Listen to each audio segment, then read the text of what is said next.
السلام علیکم دوستو۔ آج سے تقریباً 1000 سال قبل مذہب کے نام پر دنیا میں کئی خونریز ترین جنگیں لڑی گئیں۔ تاریخ ان جنگوں کو صلیبی جنگوں کے عنوان سے یاد کرتی ہے۔ یروشلم جو دنیا کے 3 بڑے اور قدیم مذاہب یعنی یہودیت، عیسائیت اور اسلام کے لیے انتہائی مقدس درجہ رکھتا ہے، یہ جنگیں مسیحی قوتوں کی جانب سے اس شہر پر قبضہ حاصل کرنے کے لیے صلیب کے نام پر لڑی گئیں۔ 1096 سے 1290 عیسوی کے دوران تقریباً 9 بڑی جنگیں لڑی گئیں جن میں لاکھوں افراد قتل ہوئے، لیکن ان صلیبی جنگوں میں ایک معرکہ اتنا عجیب و غریب اور شرمناک تھا کہ آج یورپ میں اس پر بات کرنا بھی گوارا نہیں کیا جاتا۔ اس معرکے کو تاریخ انسانی میں دی چلڈرنز کروسیڈ یعنی بچوں کی صلیبی جنگ کے نام سے جانا جاتا ہے، جو 1212 عیسوی میں وقوع پذیر ہوئی۔ اس جنگ میں یورپ بھر سے ہزاروں کی تعداد میں معصوم بچوں، جن میں کمسن لڑکیاں بھی شامل تھیں، یروشلم کی جانب اس مقصد سے سفر کیا کہ وہ اس مقدس شہر کو کافروں یعنی مسلمانوں کے قبضے سے ہمیشہ کے لیے آزاد کروائیں گے، اور پھر دنیا میں ہمیشہ کے لیے امن و امان قائم ہو جائے گا۔ اس مہم کی وجہ کچھ یوں تھی کہ اس سے پہلے تمام صلیبی جنگوں میں مسلمانوں کے ہاتھوں بدترین شکستوں سے دوچار ہونے والے مسیحی پادریوں اور حکمرانوں نے اپنے سر سے ان شکستوں کا الزام ہٹانے کی خاطر ایک نیا نظریہ پیش کیا کہ چونکہ ہم بہت زیادہ گناہگار اور بدکار ہیں، اس لیے خداوند نے ہمیں بیت المقدس فتح کرنے کی خوش نصیبی سے دور رکھا، لیکن بچے معصوم اور بے گناہ ہوتے ہیں،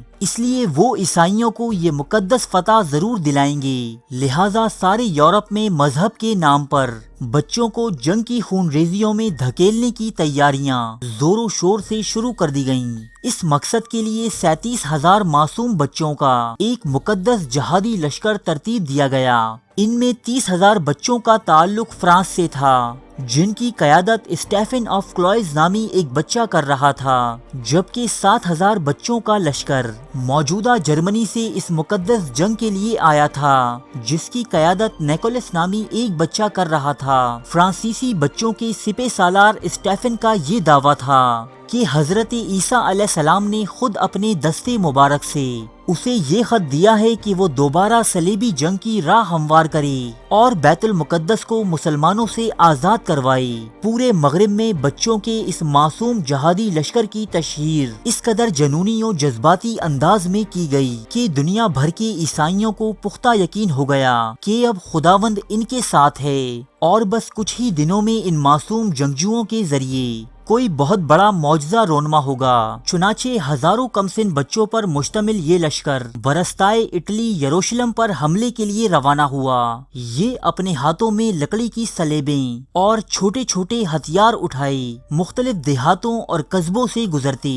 اگر کوئی ان سے ان کی منزل کے متعلق پوچھتا تو ان بچوں کی اس حد تک برین واشنگ کی گئی تھی کہ یہ اسے جواب دیتے کہ وہ خدا کے پاس جا رہے ہیں۔ صلیبی بچوں کا یہ مقدس لشکر کلیسائے روم کے پادریوں کی ایما پر تشکیل دیا گیا تھا۔ مسیحی راہبوں نے یہ مشہور کر دیا تھا کہ جو ہی یہ لشکر سمندر کے کنارے پہنچے گا تو معجزاتی طور پر سمندر ان کے لیے راستہ بناتا ہوا سمٹ جائے گا، اور پھر یہ بچے یروشلم کی مقدس سرزمین پر پہنچ کر ان کے مطابق سب کافروں یعنی مسلمانوں کو عیسائی بنائیں گے۔ لیکن ان پادریوں کے گزشتہ دعووں کی طرح یہ دعویٰ بھی جھوٹا ہی ثابت ہوا۔ 37,000 سے زائد بچوں پر مشتمل اس صلیبی لشکر کا انجام انتہائی برا اور افسوسناک ہوا۔ سمندر تک پہنچنے پر راہبوں کا رچایا ہوا ڈرامہ کھل کر سامنے آ گیا، کیونکہ نہ تو سمندر چاک ہوا اور نہ ہی بیت المقدس اٹھ کر ان بچوں تک آ گیا۔ کئی دنوں سے سفر کر رہے ان بچوں کی ہمت جواب دے چکی تھی، جو اب واپس اپنے گھر جانا چاہتے تھے، لیکن اب یہ اتنا آسان نہیں تھا، کیونکہ ان کی آمد کی خبر پہلے ہی عیسائی بردہ فروشوں تک پہنچ چکی تھی۔ لہٰذا بڑے پیمانے پر ان بچوں کو اپنے ہی ہم وطن لوگوں کی جانب سے جنسی تشدد کا نشانہ بنایا گیا۔ اس لشکر میں شامل لڑکیوں پر قبضہ کر کے ان کی عصمت دری کی گئی۔ اکثر بچوں کو بحری ڈاکوؤں نے واپس گھر لے جانے کے بہانے بحری جہازوں میں سوار کر لیا اور مختلف غلاموں کی منڈیوں میں لے جا کر انہیں بیچ دیا گیا۔ کچھ بچے بیماریوں اور خوراک کی کمی کے سبب بیمار ہو کر راستے ہی میں ہلاک ہو گئے۔ بچوں کی انتہائی کم تعداد ہی ان مشکلات سے گزر کر واپس اپنے گھروں تک پہنچ سکی۔ واپس پہنچنے پر ان کے ہاتھوں سے مقدس صلیبیں غائب اور چہروں پر بیتے ہوئے تلخ دنوں کے آلام و مصائب کا کرب نمایاں تھا۔ اب وہ پادری اور فتنہ پرور لوگ جنہوں نے ان بچوں کو اکسا کر اس مقدس جنگ پر روانہ کیا تھا، وہی انہیں ایسے ناکام و نامراد لوٹتے دیکھ کر ان پر طنزیہ جملے کستے اور ان کا تمسخر اڑاتے تھے۔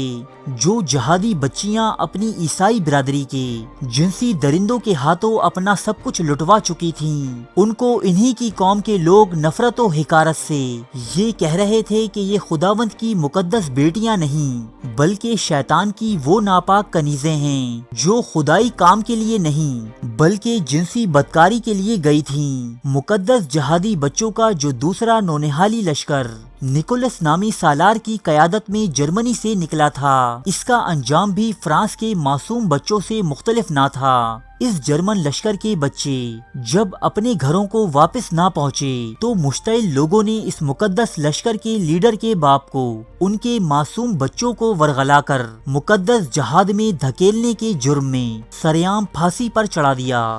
یوں عیسائیوں کے مذہبی جنونیوں کی طرف سے بھیجے گئے ان مقدس صلیبی بچوں میں سے کوئی ایک بھی بیت المقدس تک نہ پہنچ سکا، اور یہ معصوم بچے اپنے ہی ہم مذہب اور ہم وطن لوگوں کی ہوس اور دولت پرستی کی بھیٹ چڑھ گئے۔ ارے فرینڈز، ایک منٹ، آپ ایسے ہی جا رہے ہیں؟ اتنی محنت سے ویڈیو بنائی ہے، ایک لائک تو بنتا ہے نا؟ اور دوسرا یہ کہ آپ ہمیں اتنی بڑی دنیا میں دوبارہ کیسے ڈھونڈیں گے؟ تو اس کا حل یہ ہے کہ آپ ہمارے چینل کو سبسکرائب کر لیجئے اور اس بیل کے آئیکن کو کلک کر دیجئے۔ اس طرح ہمارے آنے والی تمام ویڈیوز آپ تک پہنچتی رہیں گی۔ ارے ڈریے مت، یہ بالکل فری ہے۔